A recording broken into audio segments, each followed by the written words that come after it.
What's good, guys? Basically, this is post edits tea. This is strange, bro, to see you lot and I'm not sitting down. But yeah, basically, I forgot to film an intro to this 2-part series video. So definitely, if you haven't seen the first video, check it out. I've put a little check it out, whatever, where it pops out. But yeah, this video, I'm basically going to be talking about how I arrange, mix, and master this beat I made. So let's get straight into it. Now, the only things I'm gonna walk with you through now is we've just got some breaks going on here. So like at the end of every section, we've just cut off like the last bar, a little bit off the last bar. Usually when deciding, oh, what instrument are you gonna cut out for the break? So we've got this verse. Now you see the bridge here, so you can see the bridge here is the most busiest part of the whole beat. Pretty much all of the instruments are playing in this bridge. And then as we go to the verse, you can see I've taken out a lot of the instruments. So what I usually do is I will cut out the instrument that I'm not going to be putting into the next section of the beat. So conga's not playing here, so I've cut it out already to kind of preempt the listener to like, look, we're about to have a break, we're about to have a switch up, we're about to enter the next section of the song. So I cut out the conga. Strings aren't playing here, cut out the strings already here. I cut out these hi-hats, even though that they're going to be coming back again, I still just cut them out because I felt like it needed more percussion just to pause at that moment. That's just a little tip for kind of deciding what instruments to cut out for between sections and stuff like that. Other than that, I just want to talk about my mixing now. If we look at the mixer track, the first half of this track is all the melody, the second half is the drums. So we look at the melody, you can just see over here what I've put on the track. So in terms of plugins, I've not actually gone too crazy, just the reverb on the strings, stereo enhancer, which kind of makes the sound wider between your two ears. So yeah, same thing, stereo enhancer, didn't even EQ that one. Got the electric piano, I did EQ that. In terms of EQ, in case you want to see what I did, I just cut out some of the low end because that piano in particular had a lot of low end in the bass, which was kind of sounding really boomy. I'll just play it for you anyway, just so you can hear. Verses. If you're wearing headphones, you'll definitely notice that it's not as boomy. It sounds much more cleaner. The praise organ, just parametric EQ, trumpet. Like I said, when it comes to these kind of sounds, the goal is to make it sound as realistic as possible. So we've got reverb, delay, chorus, phaser. So let me just show you what the trumpet would sound like before and after. And then without.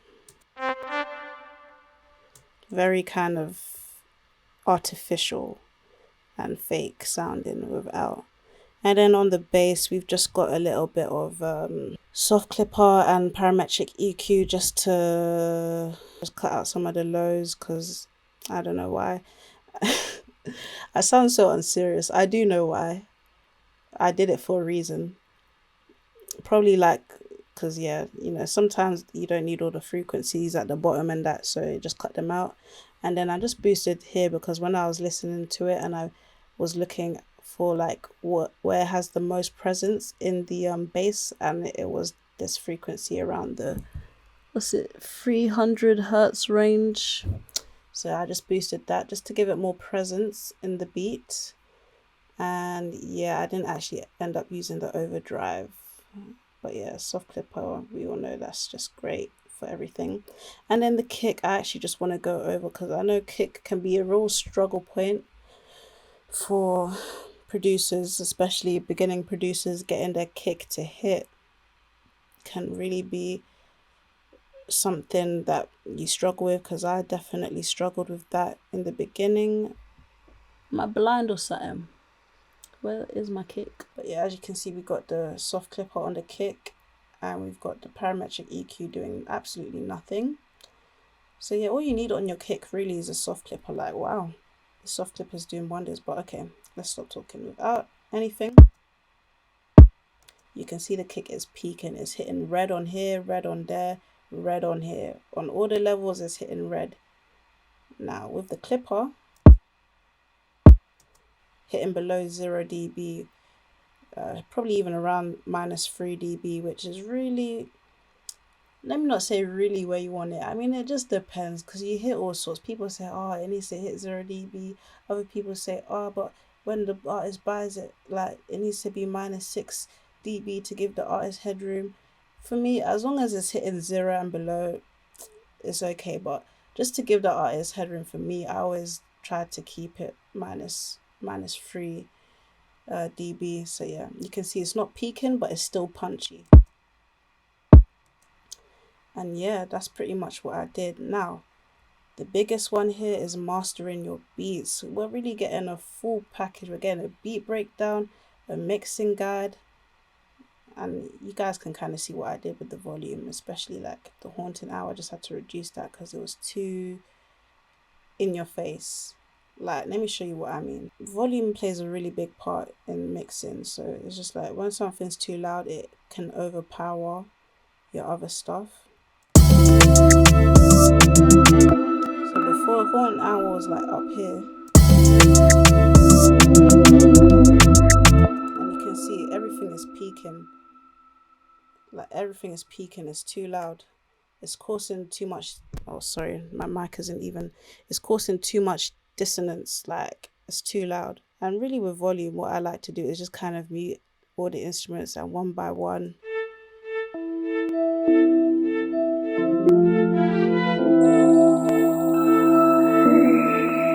Like one by one, just listen and adjust the levels as needed. If it doesn't need adjusting, leave it. Like it's not everything you need to tweak in the beat. Like you can see I didn't tweak any of these. It's just this was too loud, and even the visually I could see that it was too loud, so just reduce that. Now in terms of mastering your beats, all I've done on the master is Maximus. Now there's a lot of ways to master your beats. You can see I kind of tried all the ways. I tried the limiter, I tried the compressor, I tried the EQ, but at the end of the day, all I needed was Maximus. But let me let you just hear it without any master.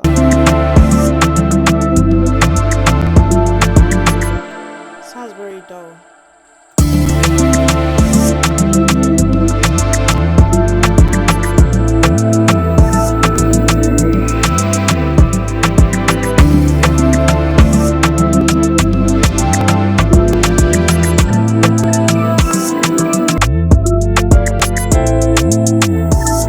Difference is night and day, bro. You can see as I was clicking off and on the Maximus, on the effects on the master, you could hear when it was off, the beat was sounding muffled. It was sounding dull.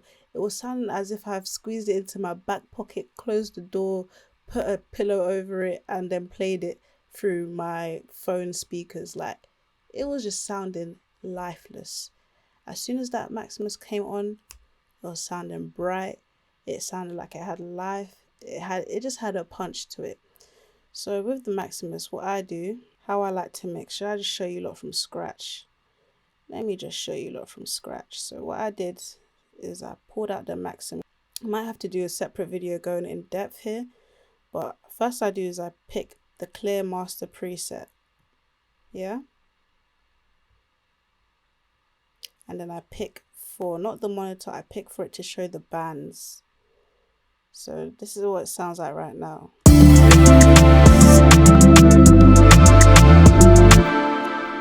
Now the clear master preset is okay. You could just leave it like this if you wanted. The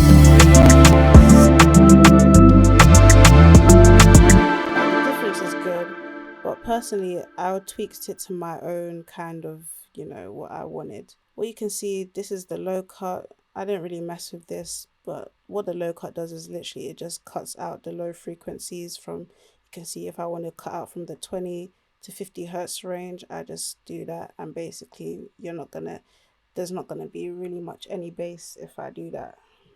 So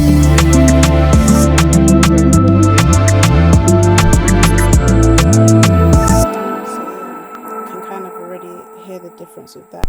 When it comes to these plugins, what you want to do is just tweak with all the knobs to kind of hear the difference between what each knob does.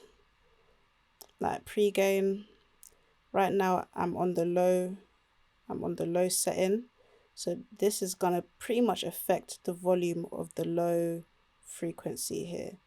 So if I drag it down, no bass. If I drag it up, all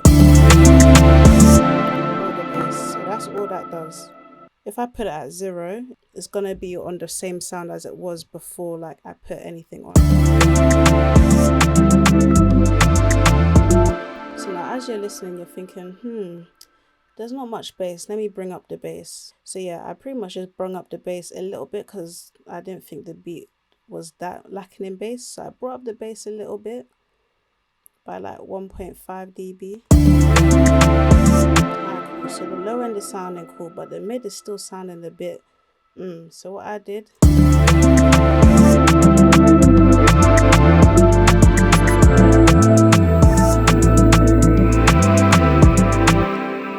of find the middle ground and the high end.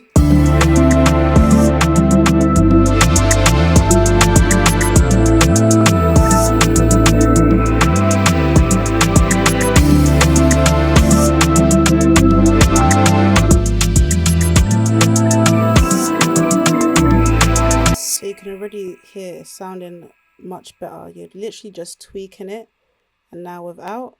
Yeah,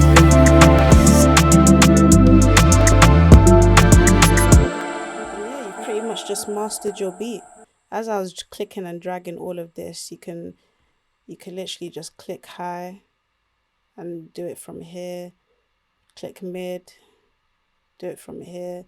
But personally, I just find it easier to just drag it from here and adjust the pre-gain like that. Post-gain, I can't lie, I don't know what that does. I never touched that.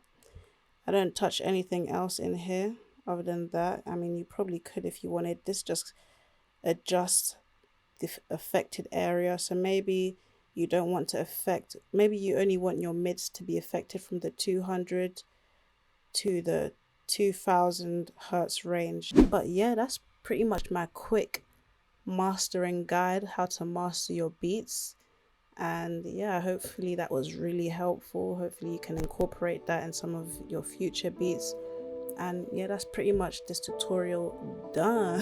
Thank you a lot for tuning in, and as usual, I'll most definitely catch you in the next one. Hopefully it won't be too long, but yeah.